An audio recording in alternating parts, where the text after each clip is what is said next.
isang water station na mayroong manual kung mag-backwash versus sa isang water station na automatic kung ito ay mag-backwash.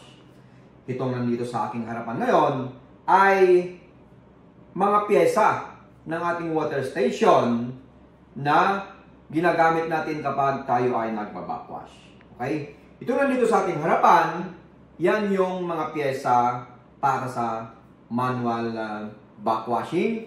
At itong nandito naman sa likuran ay ito yung mga pyesa para sa ating automatic na backwashing. At itong mga pyesa na ito ay saan ba nakalagay?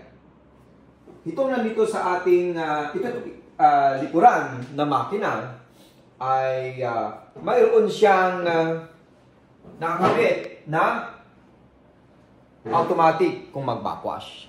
Okay? So doon po nakalagay ang mga yan. At the same, kapag ito ay mayroong manual na backwashing, ay dito rin natin po nilalagay yung mga ito. Yan. Okay? Yan. So, ano ba yung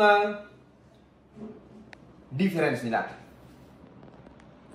Ang difference po nila ay sa manual na backwashing, yung operator po mismo ang pumipihi kung paano natin siya i-backwash. While yung sa automatic naman ay meron lang po tayong pipindutin dito dahil digital po siya at siya na po yung automatic na magbabackwash sa sarili po niya. Okay? Pero kung ano yung ginagawa ng manual kung nagbabackwash po siya, ay the same din ang nangyayari dito sa digital or automatic na backwashing. Okay? So, bibigyan ko kayo ng example. Let's say for example, itong head po na ito. Dito sa head po na ito ay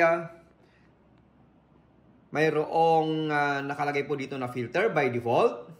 And then, yung susunod po dito ay fast rinse at saka backwash. Okay?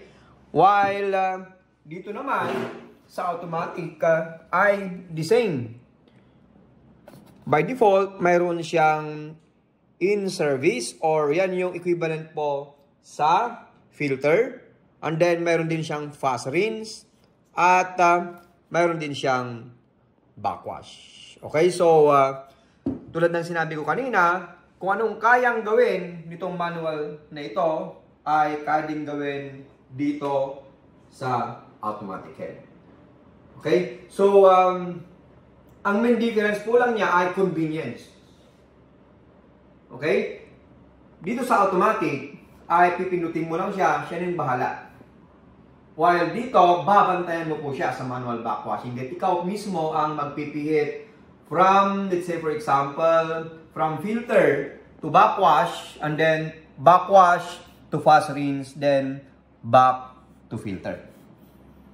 Okay? So, ibig sabihin ay kapag dito sa automatic na backwashing, pwede mo po siyang iwanan. While dito, sa manual, babantayan mo po siya. Okay? So, yun po yung main difference, convenience. Mas okay ang mga automatic na backwashing na machine. Parang sa ganun ay kapag, let's say for example, ang operator ay yun din mismong owner. Let's say for example, magbabackwash na siya today, gabi siya magbabackwash siya. So instead na, so kapag ang gagamitin po niya, or kung yung machine po ng owner ay manual backwashing ng kanyang mga head, siya mismo yung nagpipihit. While ito, pipindutin lang po niya yung backwashing dito, and then pwede na po niyang iwanan. Then, pagbalik po niya ay pwede niyang makita po dito kung ito ay tapos ng mag-backwash. Okay? So, yung pang pagkakaiba ng manual versus automatic na backwashing.